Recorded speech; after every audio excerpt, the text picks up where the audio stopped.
Hi, Mike Kennedy. We have a K battery replacement. A K battery was used in high-end Kodak 110 cameras, the Pocket series, and also some Minolta 110 cameras. They've been out of production since the year 2000, and new old stock is probably all dead. I'm reading this from the instructions that came with this, and I'll fill you in on that. So, with 3D printing, there are just some crafty people who can, I guess, measure original things and produce them on their 3D printers, and then all of a sudden you can use this camera that hasn't had batteries available for 21 years.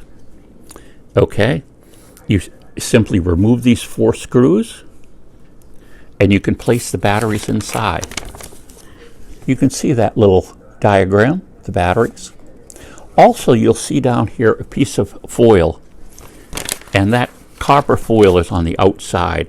The original K batteries had a thicker piece of metal, so with this replacement, they're giving you some extra copper foil so you can, in fact, easily cut that and replace that if something gets damaged. You're not supposed to tighten the screws because you might overdo it, because, again, we're 3D printed plastic here. It's got 3 LR44 batteries in it, and it gives an initial voltage of 4.5 volts, and I just checked it, and it was 4.67 volts, but that was not under load. Very often when you check batteries without a resistive load on them, the value will be higher than the actual value in use. In other words, if you take generally any 1.5 volt cell and measure it, it will be above 1.5 unless it started to wear out. But when you test it under the correct load, it's going to provide that 4.5 volts. You can also use the silver oxide batteries such as SR44.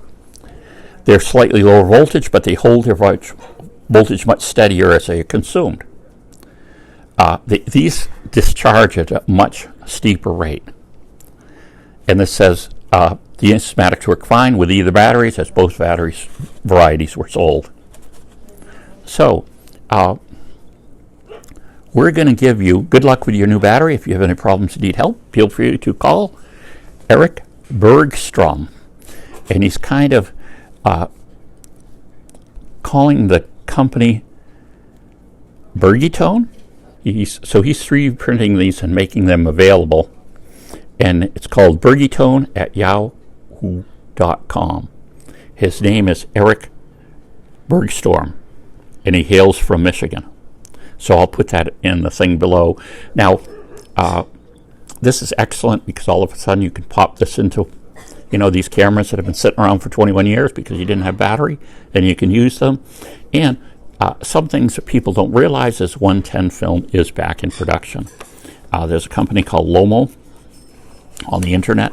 They sell several different types, black and white color, some slide, and then they sell some odder ones that purposely give wrong colors, but I always want the right colors, kind of an artsy type thing.